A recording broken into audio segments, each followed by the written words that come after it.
something very different for me this morning.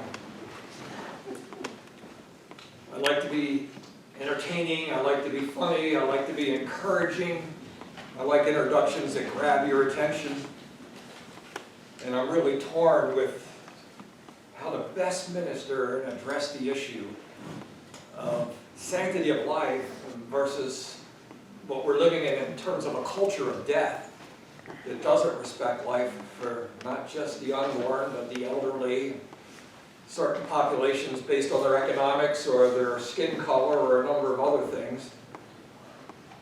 But the shocking reality is that 3,000 women today will think that abortion is their only option. That's 3,000 babies that will be killed today. And that's 3,000 women who will struggle with the aftermath of that decision, and they will struggle. And we'll look at some of those stats later. That's basically the number of people killed in 9/11. And it'll happen again tomorrow, and the next day. And it has since 1973 with the Roe v. Wade issue. The numbers have gone down slightly, at least in terms of the recording. Some of that is because the new generation, praise God, for the unchurched millennial generation, it doesn't seem to even know about the issues. They just know that they've seen 4D ultrasounds. And as a whole, they are more pro-life than my generation, without any of the facts. That's kind of interesting. So how do we address this, and what are my credentials? So, number one, always, whenever I have spoken on this issue, I am aware of what I started in the opening statement. What used to be 1 in 4 10 years ago is now almost just a hair over 1 in 3 women under 45. 50% of almost every pregnancy, 50% end in abortion. Is that the only option? Is it ever justified?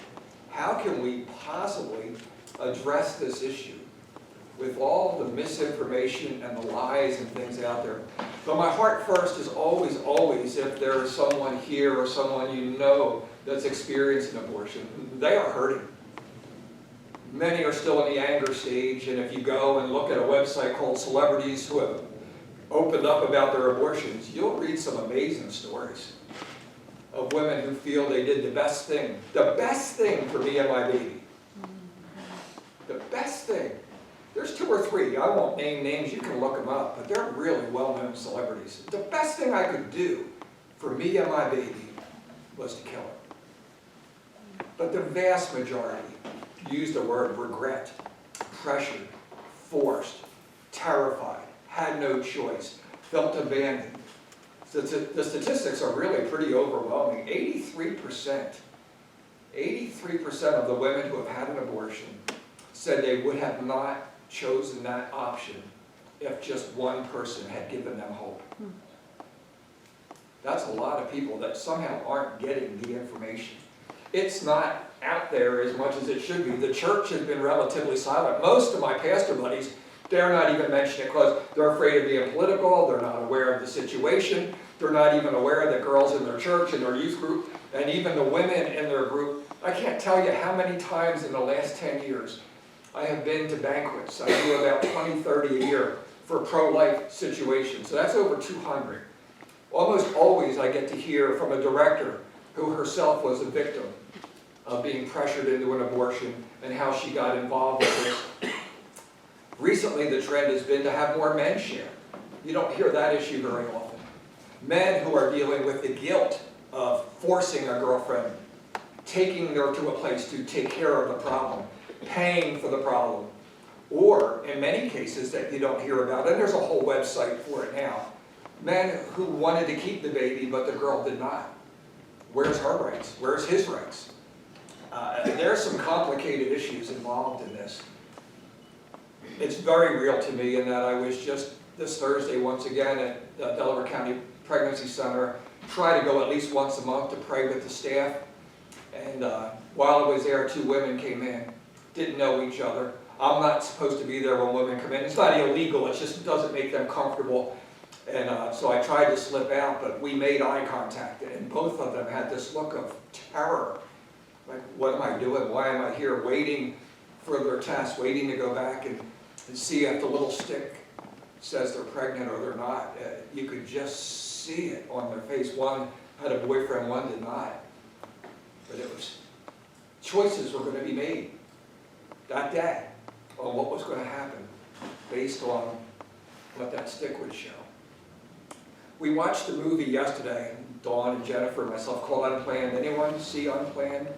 Are you familiar? Unplanned? It was in theaters about a year ago. It's the true story of the Abby Johnson story. Abby is a friend. Dawn and I went a year ago? 2 years ago? 2 years ago? To a secret location to help women who were trying to get out of Planned Parenthood. Did y'all catch that? They have to try to get out. There's pressure. There's repercussions if you leave that world. There's fear, there's threats, there's intimidation for women who want to get out. Why did Abby go from being the #1 director in Texas, the employee of the year for Planned Parenthood, to being one of the most vocal pro-life speakers in America? What changed is one day they were shorthanded in the procedure room. She had been 8 years the director of the center, had never seen a procedure. And she was asked to go in and hold an ultrasound on the belly of a young girl who was getting an abortion. And they did not know the sound was on when the procedure began. So as soon as the ultrasound turned on, you heard the ba-boom, ba-boom, ba-boom. And the little girl, 15, 14, laying on a table, said, "What's that?" "It's nothing." They quickly turned off the sound. They turned the screen because they don't want the girl to see the baby. The ultrasound is simply there to guide the doctor. And Abby saw the instrument go in, attached to the baby, and the baby fight for its life. It gets far more gross than that. Then she left, ran to the bathroom, threw up, and resigned the next day. Now aware that she had been helping 22,000 women make a choice based on quotas. Based, in fact, as she was a Christian. She was involved with church. As many I find are, many I find in the I try not to use the negative language, but those who call themselves pro-choice. I don't want to say pro-death, because the language is so bad, but I do hate the language changes that now abortion has become reproductive rights, women's health. Look at an ad on a commercial for a politician, and they slam other politicians because they are opposed to women's health.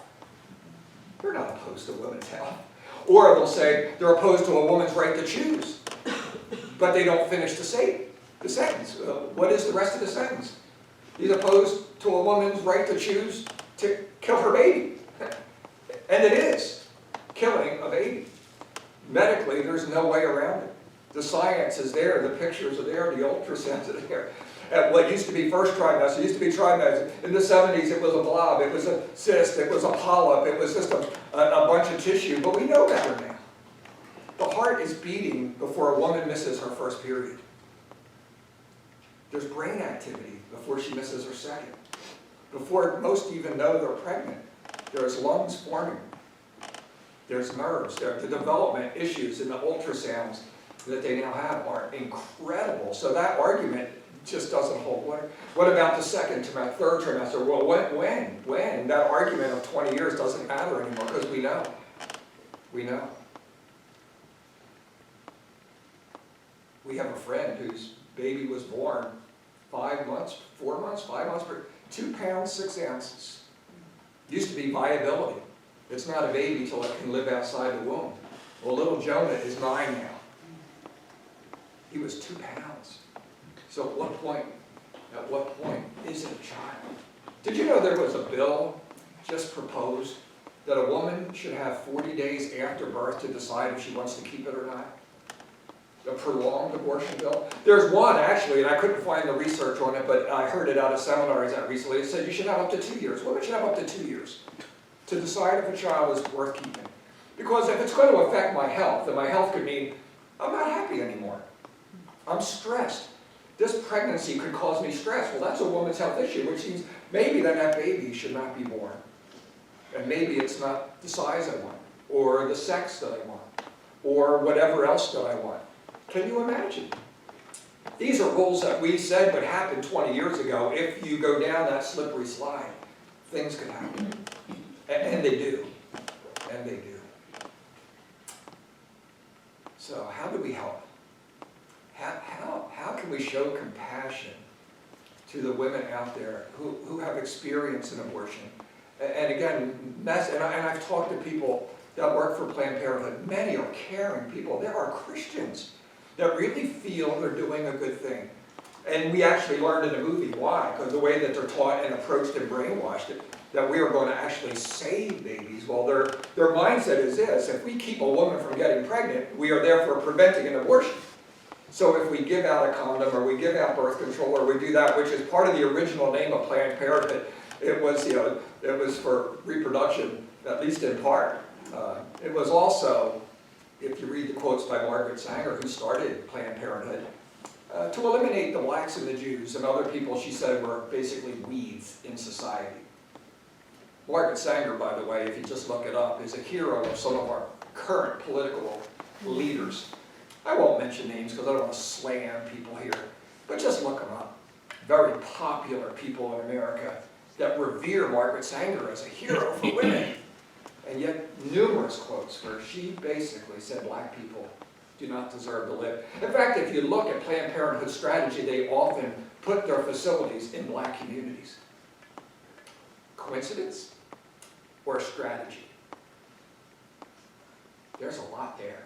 There's a whole lot there in terms of the industry that Planned Parenthood is and what they aren't, and the things that are there. In fact, I'm way off my outline already, so I'll just go down that road just a little bit further. The good news is 39 Planned Parenthoods closed again last year. The number has reversed tremendously the last 4 years. The numbers are down more and more. Some of that is because of what groups that I'm associated with, and Pennsylvania Pro-Life, and churches that are taking a stand, and others are having an effect. Sadly, part of the issue is that they're not needed anymore because of the take-home abortion kits. You can order a pill online and you no longer need Planned Parenthood, which again is neither safe nor legal. And if you talk to the women who have had those, it's pretty bad. What happens to women at home is not a quick and easy nor safe solution to a pregnancy, and that was pretty well depicted in the movie last night. What is the reality and how they're coerced. It is a business. We need to address that outside the caring for women, which again, there are programs for healing, for forgiveness, to really help encourage the women, because almost all the women that I've talked to, and it varies. I was just at an event, not in the last 3 months, 4 months, where a lady came up to me after my program and said, I'm 57 years old, and I just told someone for the first time I had an abortion when I was 18. She said, I carried that secret for years, and I pretended that there was no problem. I argued vehemently for the rights of others to do this, but inside every birthday of that child, every time I saw a baby, every time, she said I was haunted, I had guilt, I had dreams, I had nightmares, and because of that situation, I never got married, I never got this, I never got that. She said it has haunted me, and I finally came out. Most of the people that I've talked to have been in that camp. They kept a secret. People in my old church, people in leadership in the church, people who were pastors' wives, people that were young and old. It's affected just about everybody. But those who have been through that need healing. Our center, the Delaware County Pregnancy Center, is looking at different curriculum now and how to best help. There's a number of them out there. And we do get a number of people who are coming that need comfort, that need to explain, that need to share, that need to grieve, that need to celebrate. It is a roller coaster. As we celebrated the birth of a grandson, that was a difficult 29-hour labor that ended in cesarean, and there were some other issues, and now 3 days later, apparently, some other issues. But 3 weeks ago,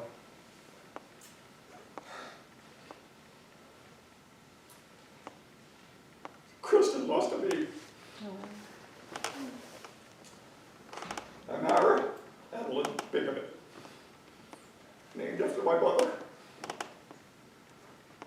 You see girls having sex everywhere and don't want to have babies. You see people destroying babies day in and day out, and here's a couple that would love to have a child and raise it. I don't know, I have questions. She said I could share that. She gave me the picture for Christmas. We had a service to honor this life. Past all the deadlines, everything was going well, and then something happened. And they've been waiting for years. I don't understand. But we pray. We give it a name. We mourn. We grieve. There's people who have been through miscarriage. Many here, my wife and I, people say you have 5 children. No, we have 6. We have little Isaac that nobody's ever met here, but we do. So there's a big part of sanctity of life that I care about the woman. I hear this one person yelled at me the other day and said, you're not pro-life, you're pro-birth. You don't care about those babies after they're born. I said, have you seen our home? Have you seen our home? We take people in of all ages. Go to our pregnancy center. After we've spent a year with them and helped them through the pregnancy and the counseling and the parenting classes, and the baby is born, we don't just abandon them. They're allowed to stay for another year or 2 or even 3, where we help and we supply and we nurture and we get them into colleges and we do career training and we almost every, I don't know any that don't. I don't know any of the 200 pregnancy centers I've worked at that don't help the baby after it's born. Where did that lie come from? Well, they're trying to find issues that they can blame the pro-life issue for. It's so hard. It's so hard. So my compassion on one side for the woman and for the baby is there. That babies are born. Babies survive abortions and have been left to die. There's 3 people in my agency who survived abortions and were put in a closet or put in a trash can, and they survived. In many cases, the nurses were told to go in a back room and smother them, which was a very common practice for years. Well, we're saying it doesn't matter because he's not born. Well, now the baby's born, and they still killed them. How do they hide some of their numbers? Well, Abby will tell you what she had to do. One lady was in distress during a procedure, and she was hemorrhaging, and she said, let's call 911, and the boss said, no, we can't call 911, then we'll know that there's people struggling here, but she's dying, well, we can't let anyone know. Well, should she go to a hospital? And they don't do this all the time. They hide the number of people who are sterilized, who hemorrhage, who don't make it to the hospital. If they make it to the hospital, the cause of death is listed as heart failure, not aborted, botched procedure. Oh, and by the way, there is a quota. There's a quota. Pregnancy centers have a quota, Planned Parenthoods have quotas they have to meet. And it was part of the reason that Abby started to say, I can't do this anymore, because she was told she had to double the number of abortions that were done at her center. But she said, I thought we were here to prevent them. Well, it's what pays our bills, and if we get more money, we'll be able to help more women. So how did they do it? How do you double? Well, when a girl says, I'm not sure I want to do this, you say, well, tell you what, I'll offer you $100 off if you have the abortion today. You don't want to come back in a week or 2. You don't need to talk this over with anyone. Let's just take care of it today. You'll save $100 and you can go on with the rest of your life. They were counseled on how to bring more people in. Oh, how about this? They'll deny this, and I'm looking for the proof, but how about unload that month? So I reach in for a special box of pregnancy tests so everyone who takes it is pregnant, whether they are or not. Does it happen? Oh, there's directors that say they do it, but Planned Parenthood, and we would never fake a pregnancy test to do a fake abortion on girls that aren't even pregnant so that we meet our quota? Why? Because it's $1 billion industry. It happens. It happens all the time. They don't sell baby parts, do they? But what happened to the video a year ago? where they were in the midst of aborting the baby and they wanted to abort it properly because they could get a certain amount of money. Did you see that video? It was taken off and banned on the internet after a very short time, but they were actually arguing over what they could get the most money for. Should we save the liver? Should we save the heart? Should we save this? And it's the whole partial birth where part of the baby is born purposely, leaving the brain inside. And then they can kill the baby, suck the brain, and get the organs so you get more, better parts that way. I told a guy that recently, said that would never happen in America. It happens by the thousands because people have the research. It happens. So we need to be aware this is going on. And the church is silent. The church is unaware. And how do we fight this? And you can verify all these things.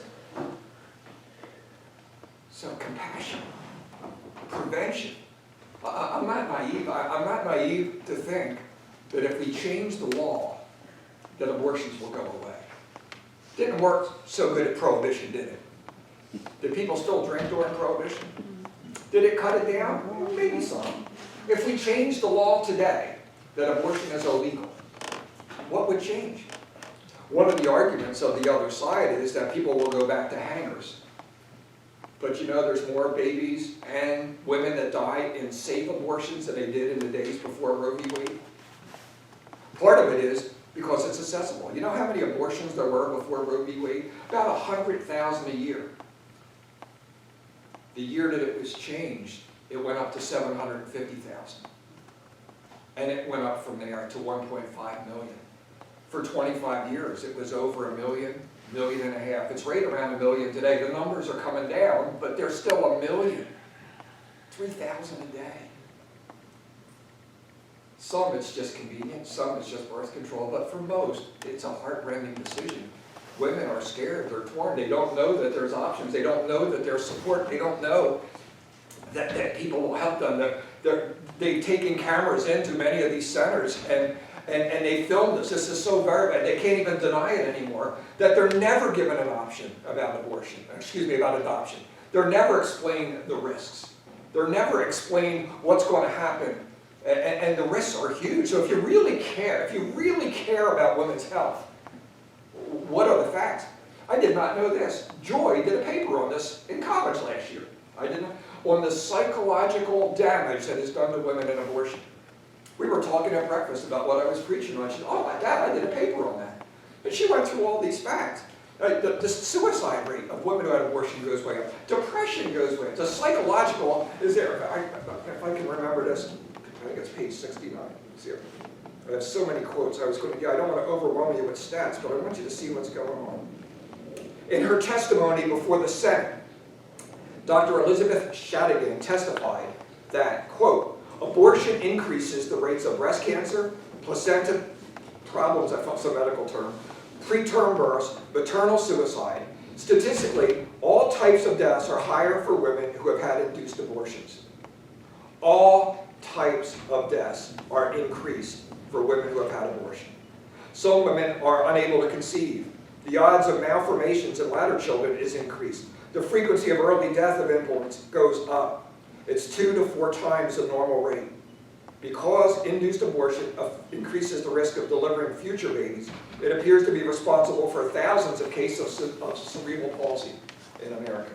And it goes on for 3 more pages about the medical problem. So if you really care about women, and you really want what is best for them, would you recommend them to go through a procedure that has a really high rate, again, I don't want to make up numbers, but it's of sterility, that you may never have a child again, or this or that, and the list is long, and even the arguments over breast cancer, there's research back and forth on that, but there's certainly a link between that and a multitude of health problems, but they're never told, not once. When they're given these take-home pills, they're not told what's going to happen when they go home and basically deliver a baby into a toilet over a 3 to 5 day period. And when you see the video of what happens and what's there, it's horrendous. But it's quick and it's easy. And what's behind it? It's certainly not caring for women. So we need to understand that. So Let me just give you a couple verses, and then I want to just give you some simple answers that I'm going to guess most of you just don't know. Because we haven't been involved, and the church is fairly silent. My son turned me on to Ben Shapiro recently. I never even heard of the guy. Young Jewish guy who went to Harvard, I think. Harvard or Yale, I forget. One of the two. Brilliant debater, and not obviously a conservative Christian Republican. In fact, he's pretty critical of President Trump. So he's not the right-wing fundamental Christian guy. But he's very vocal about the pro-life issue. And I've watched a number of debates on college campuses, and his answers are funny, brilliant, witty. Sometimes he's told he's not compassionate, but he's in a debate forum. But if you go to the heart of his research, it's pretty amazing. So just some things, I want to give you some verses. But 18% of all abortions are done by women who identify themselves as born again. There's been 55 million abortions since Roe v. Wade. There's so many stats. I was looking for the Bible verses. Here we go. Just a few Bible verses, because we're in church. Is God pro-life? Well, Genesis 1:1, God breathed life. Without God, there is no life. Jesus said, I'm the way, the truth, and the life. So we have that. In the Levitical law, was there not a penalty if someone hurt a woman who was pregnant and the baby died? That even in the old Levitical law, there was a law to protect the baby in the womb. King Solomon was given one of his toughest cases where two women came in to have babies, one died, and they both were arguing over the baby that was alive. It's a very familiar story to our generation, but for many young people, you may not be familiar. But what was his solution? I'll tell you what, cut the baby in half, you each have half. And the real mother said, no, no. She can have it, showing the link of a mother and a child. She would rather give up her baby than see it die. What's happened in society where we don't have that? That our hearts are so hard that that's no longer a maternal instinct, or is it? How do we have to dumb people down to get to that point? Babies that are offered to Moloch, where to satisfy the evil gods, they would heat up this statue the size of a man, and they would heat it up with fire in its belly till the whole statue would glow in its mouth, and then they would place the babies on the red-hot hands and burn the babies as a sacrifice. And God condemned those people who did that, and it's recorded in God's Word. You read from Psalm 39, we're fearfully, wonderfully made. Jeremiah says, the word of the Lord came to me, saying, before I formed you in the womb, I knew you. Before you were born, I set you apart, and I appointed you as a prophet. God had a plan for us before time. That aspect of God still boggles my mind. I can't fathom outside of time. It just boggles my mind. And of course, John the Baptist, when he was still in the womb of Elizabeth, when Mary came carrying Jesus, the baby leapt in her womb. There's others. But one that you may not be familiar with is in Proverbs. There are 6 things the Lord hates. Yea, there are 7, it says. What does God hate? Haughty eyes. A proud group. Oh, get involved with the debate and look at the looks of the people on the other side. A lying tongue. The misinformation by the other side is so overwhelming. They lie about their stats. How about this stat? That Planned Parenthood, only 3% of what they do is abortion. Have you heard that? That's a new stat, came out last year. Why did it come out? Because 97% of their budget was for abortion. And 90-some% of their income was for abortion. Well, they had to respond to that. No. That's not all we do. Because if it's about women's health care, and again, on all the election ads, that's a big issue. Should we fund them? Should the government be funding them? But if it's about women's health care, but how many Planned Parenthoods offer breast exams? 0. How many have ever offered breast exams? 0. What other health care options do they offer to women besides abortion? 0. And yet you can go online and look at every major politician that is promoting women's right and reproductive health, saying Planned Parenthood supports women's health, and not one does or ever did. Ever! So how do they come across? And I Wikipedia today, this morning. You look up Planned Parenthood, and it says on Wikipedia, only 3% of their activity is abortion-related. How could they possibly say that? You know what they did? They looked at what a woman does working in a Planned Parenthood every day. So what does she do? I opened a door. That's one thing. I sat down. That's one thing. I answered a phone. That's one thing. I moved a paper. I opened a drawer. They wrote down everything she did in a day, and out of a whole day, how many things were related to abortion? Just 3%. But they killed 40 babies that day. That pays 97% of their bills. And now, you know what they've done in the last 6 months because of all these stats coming out and the research going there? You know what they've done? They put up a wall. And they put a sign that says, we no longer provide abortions. So you go in, oh, we don't provide abortions. But you come in, you sign the paper, but if you walk through that door, this new door and the new wall they put up next door, they just changed the name, they can do the procedure for you. So it's not under Planned Parenthood's building, but it's their building. It's just to get around that wall, that all we do, but it is basically all they do. Besides hand out contraceptives, which is their way of preventing future abortions, is that we'll just keep girls from getting pregnant. That's their strategy. That's all it's ever been. And yet you don't get that information. So God hates a haughty look, a lying tongue, hands that shed innocent blood.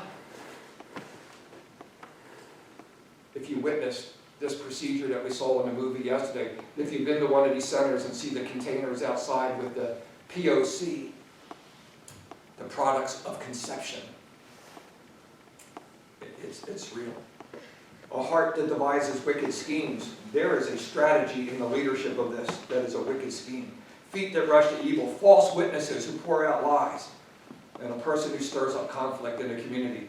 But the seventh thing God hates, 5 are pretty closely related to those who are involved in the abortion industry.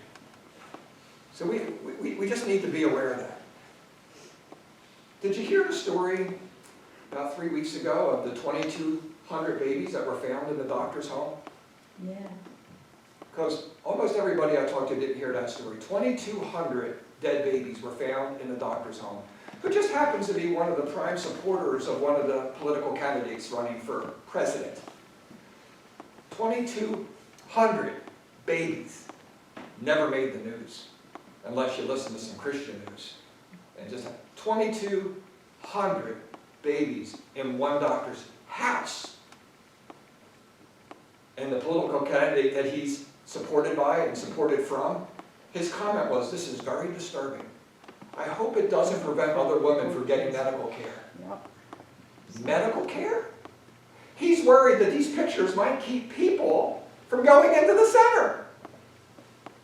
In fact, that's why they don't show the ultrasound. They don't want pictures. I didn't do ultrasound this morning because I don't want to use that tool, but it is a tool that can be used for good or bad. They don't want women to see the ultrasound. We know that now because Delaware County, we have an ultrasound. And somewhere around 82 to 87% of the girls, once they see that baby, will choose to keep that baby. Now, is it easy? No. Will they need help? Yes. But don't keep that baby. We have an ultrasound. We have it was Eisenhower, right? General Eisenhower, who when they were freeing the Jews from Holocaust camps, said, take pictures of this because someday they'll deny that it ever happened. You need that. The pictures are powerful and they're moving. And you think, well, what about the people who stand outside a pregnancy center and pray? Now, there were times when it got riotous. There were times when it got nasty. But the statistics have shown now that if just one person stands outside a pregnancy, or a abortion mill, if I can use that phrase, and it is, if just one person stands out and prays, no-shows go up 30 to 50%. If 2 or more people stand outside one of those places, it can go as high as 70% of the girls will pull up and say, no. The presence of God in people who are standing for life makes a difference.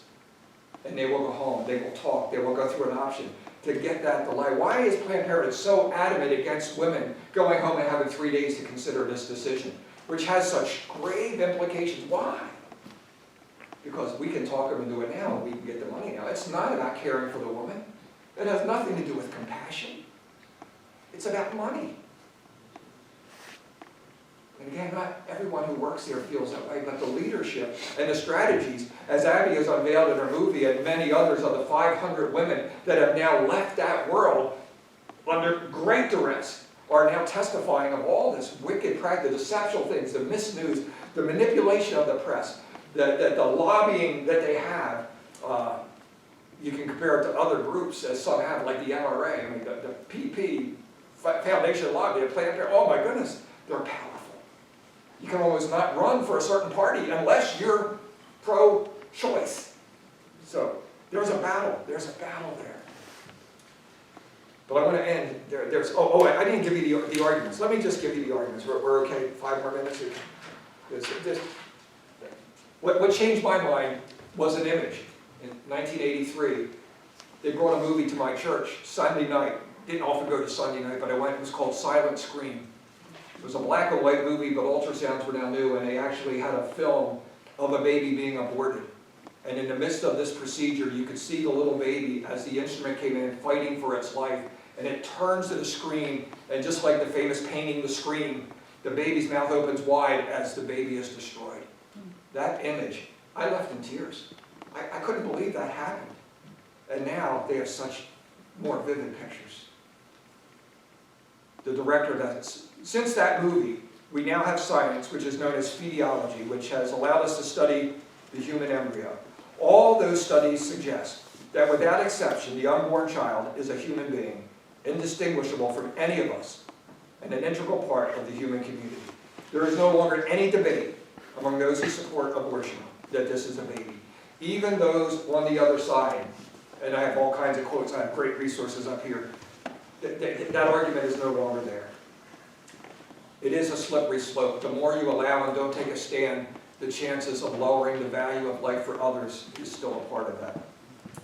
There was a photo taken about 10 years ago of a doctor performing a surgery, a spina bifida patient, and in the midst of opening up the womb, they were filming this thing, and a little hand came out and grabbed it. I use that picture a lot. Grabbed the surgeon's finger, and they took that, and you know what? They actually arrested that photographer and destroyed his film, but he had switched the film in his camera because he knew they didn't want anyone to see that picture.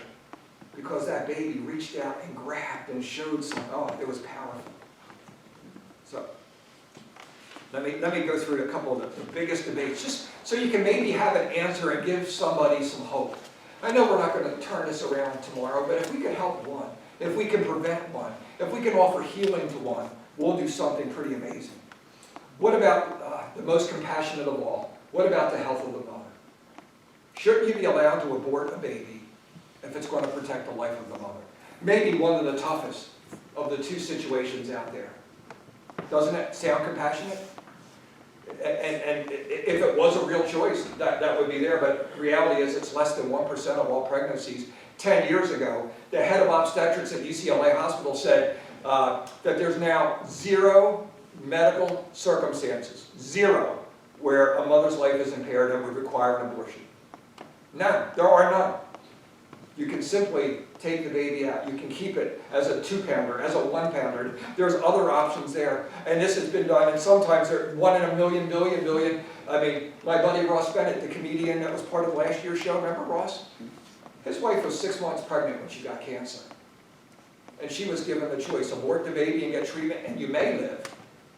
Or you can have the baby, and you'll probably die. If you delay your treatment for 3 months, you know what? She had the baby. And she died. That's a very, very difficult circumstance. But it's really rare.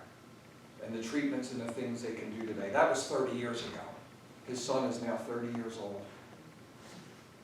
So, there's a lot of medical facts here. I don't want to get all the medical facts. But again, for the health of the mother, if the health of the mother is really the concern, think about all the complications that come from this procedure. Number 2. What about the classic, or the most difficult? What about rape and incest? Is there any more difficult? Google Ben Shapiro on this issue. They've actually taken down his video, but I have the actual script. I have the script right here of his answer. Because in a college debate, a girl came up and said, what about rape and incest? And he said, well, how about we also give the woman cancer and her baby has Down syndrome? Let's make it even harder. Let's make it the worst possible situation.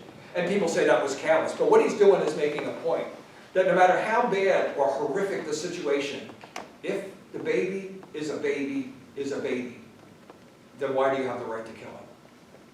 Because a woman's been raped, why should the baby die? If it's a baby, and it is, why should the baby die? Well, if she has to relive for the next 8-9 months the worst situation that could happen to a woman, and it is. I mean, I've counseled women who have been physically and sexually abused, and I know several who have been conceived and raped. But there's some amazing statistics out here. What if you could find a way to make something good come out of a bad situation? Would aborting that baby actually help that mom that's been raped? Would it? Would it, knowing all the complications that could come just from having a normal abortion? And what if you added the psychological issue of, not only did somebody do something terrible to me, but I now done something terrible to a baby? Which is really what happens. The women who abort their babies after rape, which is again extremely rare, less than 1%, about 6,000 in the last 5 years, which is still too many. It's too many. But if a woman has been sexually abused and she gets care and she gets to the hospital, they can prevent within the first 24 hours almost always a pregnancy. But even if under that she gets pregnant, what they found is 30% of the women abort the baby. Which is, I understand. I don't want to keep this thing because of what happened. I understand. I don't justify it, but I understand. But of the 30% that abort their babies, 82% said it made the situation worse. Should we not listen to women who have been down this road before? But here's something interesting. How about this? You've never heard this. 70% of the women who were raped and got pregnant that chose to keep their baby, not one say they regretted their decision. Two different studies, thousands of women that they've done over the last 10 years. Women who have kept their baby, some have put it up for adoption, some cared for it themselves, some, there's a number. But can you imagine that they said they wanted to make something good come out of a bad thing? They felt better about, why has no one ever said this? Why is this a secret? Why do we keep hearing rape and incest? Of course, is even worse. If you got a dad or an uncle or somebody involved, my goodness, they need help, they need protection. There's other issues. I'm not mocking that issue, but I'm saying this. Why should a baby die because something bad happened? Why would you kick a dog because you got yelled at at work? Well, the logic, it only makes sense if you're compassionate. You say, I don't want this poor dear woman to suffer anymore, and I don't either. But aborting that baby will not make it better. It will make it worse. No, there's others. I don't like to top the coat hanger argument. We already looked at that. What about it's my body and you have no rights? You're a man. You can't tell me what to do with my body. That's a real popular one today. But is it her body? Different blood, different brain, different lungs. It happens to live there for a short time, but it's not hers. And what about the father who doesn't want to abort? What about his rights? What about the baby's rights? What about if the baby is a girl? Doesn't that girl have rights? Oh, don't every law affect us, what we do? Who are you to tell me what to do with my body? Well, the government tells you how fast to drive, where you can go, where you can trespass, what you can drink, how much you can drink. Aren't all those laws affecting me and my body? Why is this one so different? There's something that we need to go. But there's answers. My point is that there's answers. I still have 6 more, but I'm going to close. I'll close. The last argument that I'm hearing a lot now is every baby should be loved. That's part of Planned Parenthood's original mission statement. Every child should be wanted was part. Wouldn't that be nice? And loved? And grow up in a middle-class home with a driveway and a nice yard? How far do we, what does it mean? Every child should be wanted, every child should be loved, every child should be put in an ideal circumstance. I mean, it's idealistic, and really, I don't disagree with that. They should. But it still doesn't justify the killing of a child. If it is a baby, and it is there any circumstance that justifies taking its life? I would say no. I think we could do better for the 3,000 women who face that choice today and tomorrow. Somehow, we need to get this word out. I'm big on prevention. If you don't get pregnant, you won't have to face this. And how do we not get pregnant? Well, we can go and use all the stuff that Planned Parenthood gives away, but then you still run the risk of all the sexually transmitted diseases, which are horrendously, and they keep getting worse. Or you cannot have sex. Well, that's not realistic. Isn't it? Are we just animals that we cannot make that choice with God's help? But even that, I mean, it's a big issue, and I understand it. It won't change tomorrow. Even if Roe v. Wade was changed tomorrow. And it probably will be changed. It's a terrible law. It was based on a false case. The lady that they based the case on lied about her situation, told people about that, ended up very strong in the pro-life world, and tried to undo what she did. I got quotes on her and what changed in her life. But the whole case was a fraud, and it's bad law. Even Ruth Bader Ginsburg, who is not your conservative judge, said it was a terrible law and should be changed. But the law just opened the door for a floodgate of laws like the one in New York that they just passed a few weeks ago, where a baby can be aborted at any time for any reason. And they celebrated that because they knew Roe v. Wade's probably going to be changed. But again, I admire people of the law. Christians should be involved. Christians should vote. We need to sort through. To me, it's the biggest issue. The Christians should take a stand on a lot of things, like caring for the poor, and feeding, and financial stewardship, and the environment. But all those don't affect 3,000 babies today. And the society and civilization that doesn't honor life. Look at history, look at your Bible, and what happens to nations who turn their back on God and destroy the most defenseless of all the people. History should be our teacher. If you really care, that's an issue. Deuteronomy, I'd like to close with these verses.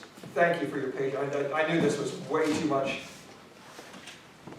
But Deuteronomy is the second law. God is beginning a new chapter in the history of Israel. The people who had survived the 40 years in the wilderness are now being reminded of God's law. They're ready to start the new kingdom, move into the promised land. And God reminds them of some choices. Deuteronomy 28 through 30. If you obey, if you do this, here's all the good stuff that'll happen. And if you don't obey, here's some bad stuff that's going to happen. You get choices. And a lot of those blessings have to do with the womb. The blessing of the womb is a blessing of God. The favor of God. And it's clear in this text. But it ends with this. This day, sanctity of life cannot apply. This day, I call heaven and earth as a witness against you, that I, the Lord, have set before you life and death, blessings and cursings. Now choose life, so that you and your children may live, and that you may love the Lord your God. Listen to his voice. Hold fast to him, for the Lord is your life. Father, help us. Help us to understand this issue. I don't ever want to be not compassionate. I want to help those who are hurting. I want to help those who have been pressured. I want to help those who have been victims. I want to see healing of those who have been haunted by memories and things that they really didn't want. Or even if they did, they were confused and they weren't informed. Lord, give us wisdom. Bless Delaware County Pregnancy Center for Crystal and her team. Help them and a myriad of centers across this land to do good. Help the church to take a stand and be aware of how we can minister to those who sit next to us in the pews who may be victims. But Lord, also help us to be light and to share and protect these precious babies still in the womb, those yet to be even conceived, that they would have life. Oh Lord, forgive us for what we've done as a nation. Forgive the church for being so silent. Help us to represent you well. We ask in Jesus' name. Amen. Amen.